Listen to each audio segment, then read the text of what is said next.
안녕하십니까. 수원대학교 이준희 교수의 경영과 만남입니다. 오늘도 유익한 내용들이 여러분들께 잘 전달될 수 있도록 노력하겠습니다. 오늘 주제는 PST 방식 솔루션에서 시장에 성공할 확률을 찾는 방법에 관해 이야기해 보겠습니다. 사실 PST 강의의 목차를 준비하기에 앞서서 처음에는 단순히 사업계획서 작성에 대한 내용만 준비하려고 했었는데요. 그러나 매년 정부 지원 사업도 트렌드가 바뀝니다.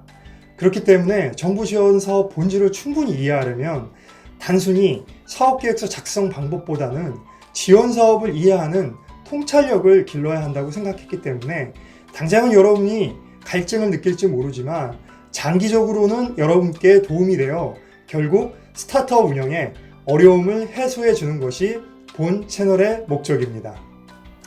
자, 그럼 시장의 검증은 당연히 시장의 문제를 찾아야 하는데 이러한 과정을 특히 예비 초기 기업들은 어려워하는 분들이 많습니다. 이유는 그렇게 생각합니다. 여러분의 머릿속에는 있지만 아이디어 소통의 문제라든지 개념적인 신념이나 선호가 내포되어 성공할 수 있을까 하는 예측과 수요를 파악하기 어려워하는 분들이 많으십니다. 이럴 때는 기본적으로 아주 중요한 첫 번째로 실천해야 하는 것이 정량조사와 정성조사로 여러분의 데이터를 수집하여 자신감을 가져야 하는데요. 사업 초기 분들은 정량조사, 정성조사의 중요성을 간과하는 분들이 있습니다. 쉽게 설명해 드리자면 정량조사는 잠재 고객, 많은 사람들을 대상으로 조사하는 방법인데요. 한 사람이 조사하려면 너무 많은 시간이 필요하잖아요. 그래서 설문지 같은 도구를 활용해 조사하는 방법을 말합니다. 정성조사는 이와는 반대로 소수를 대상으로 깊이 정성을 다해 그 까닭을 묻는 방법입니다. 이전 영상에서도 언급했듯이 정량조사는 개인이 하기에는 어려운 점이 많아 전문적인 리서치 기관에서 도움을 받아야 해서 돈이 많이 들어갑니다. 이렇게 되면 예비 초기 기업들은 시장조사 지원사업 신청을 기다리거나 또 선정이 안 되면 부담이 커져 포기하게 되는데요. 그런데 사업계획서는 꼭 정량조사든 정성이든 간에 시장조사 데이터를 빼놓을 수 없습니다. 이유는 사업을 준비하는데 실패하지 말라는 겁니다.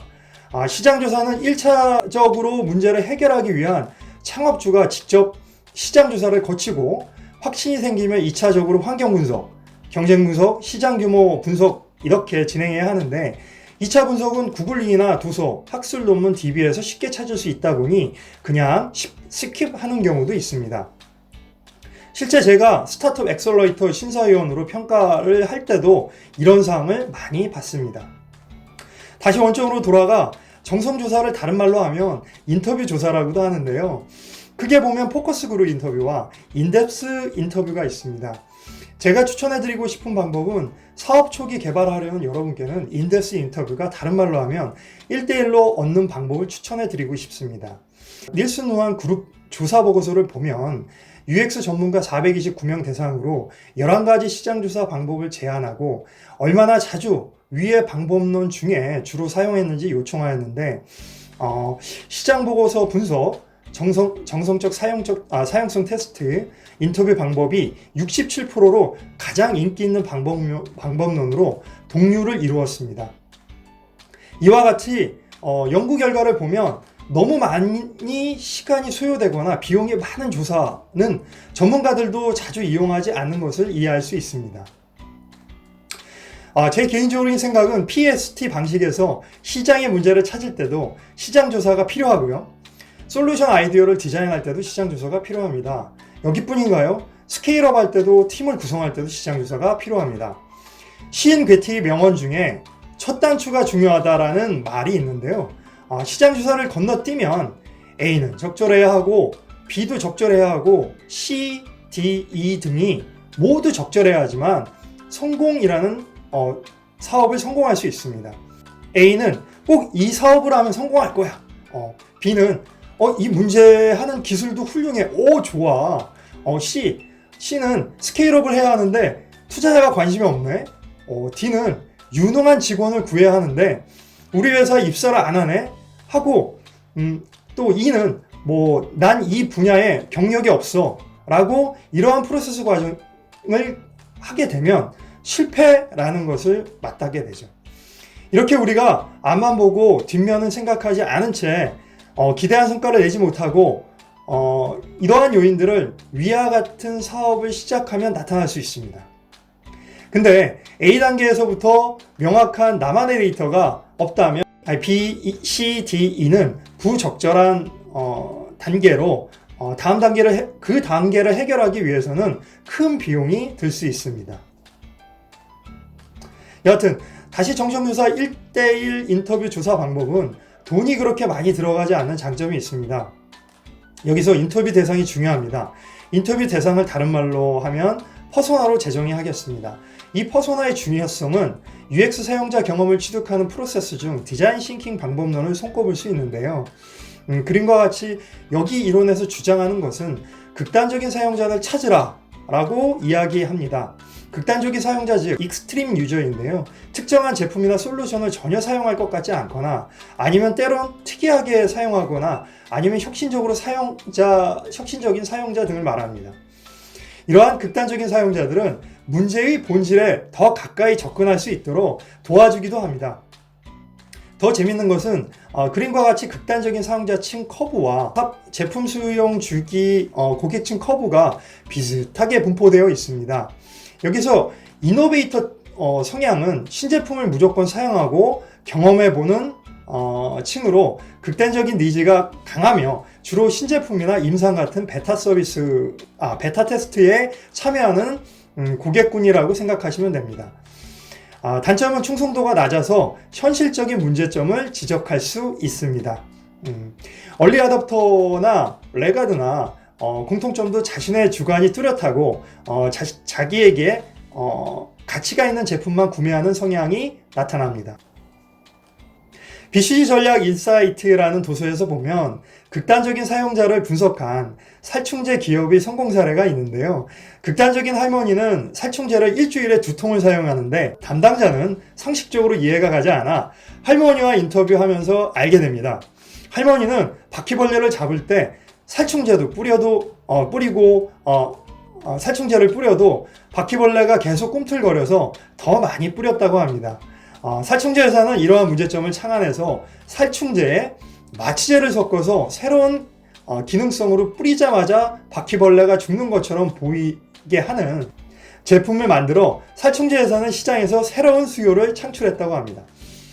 여러분에서 극단적인 사용자 중 유아도 대상일 수 있고요. 학생, 젊은 여성, 중년 여성, 남성 등 찾기가 굉장히 어렵고 요즘은 코로나19로 인해 대면 만남을 기피합니다. 그렇다면 여러분 어떻게 하면 극단적인 사용자층을 찾으면 좋을까요?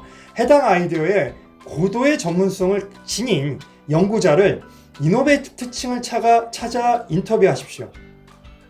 주위를 돌아보면 의외로 해당 제품과 솔루션에 전문성을 가진 이노베이터층을 쉽게 발견할 수 있을 것입니다. 예를 들어 대학의 산학협력단 교수, 소개를 통한 교수, 해당 분야의 전문 투자자, 기술 전문가 등 과거에는 어려웠던 만남과 소통이 R&D 활성화로 진입 장벽이 낮아졌습니다. 그렇다면 어떻게 나만의 데이터를 얻을까요? 해당 제품에 가설을 세워야 되겠죠.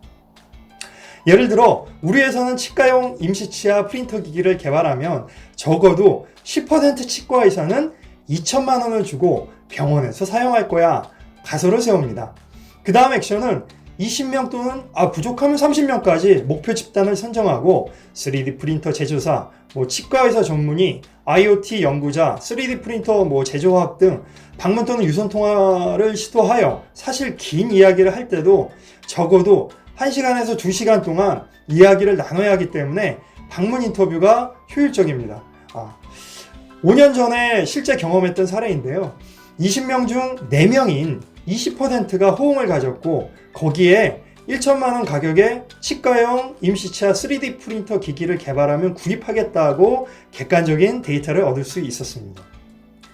자, 여기서 20%의 데이터가 시장 진출로 낮다고 판단되면 그동안 전문가를 통해 의견을 모은 경쟁사 기술 해결 방안 실제 타겟 소비자층 등 나만의 데이터를 가지고 또 가설을 다시 세우면 됩니다. 우리는 치과용 임시치아 3D 프린터 기기를 개인 병원에서만 1천만 원의 구매 가격으로 PMMA, 폴리메틸 메타크릴레이트 소재를 그대로 사용하여 제공할 거야 라고 가설을 세우는 거죠. 그리고 또 전문가들에게 시장의 반응을 확인했는데 20%에서 50%로 올라가네? 우와, 이거 개발하면 성공하겠는데? 라고 나만의 데이터로 확신이 생기면 어떨까요? 창업주는 신이 나기도 하겠지만 춤을 추고 싶지 않으시겠어요? 마지막으로 조심해야 될 상황이 있습니다. 인터뷰는 사전 양해를 구하고 상호 간에 귀한 시간을 내서 만나기 때문에 필시 상대방에게 불쾌감을 주지 않고 겸손한 태도로 접근하셔야 긍정적인 방향으로 좋은 정보를 얻을 수 있습니다. 오늘 내용 어떠셨나요? 다소 긴 시간이지만 시청해 주셔서 감사합니다. 부디 많은 분들께 현실적으로 도움이 되었으면 좋겠습니다. 그럼 다음 영상에서 뵙겠습니다. 감사합니다.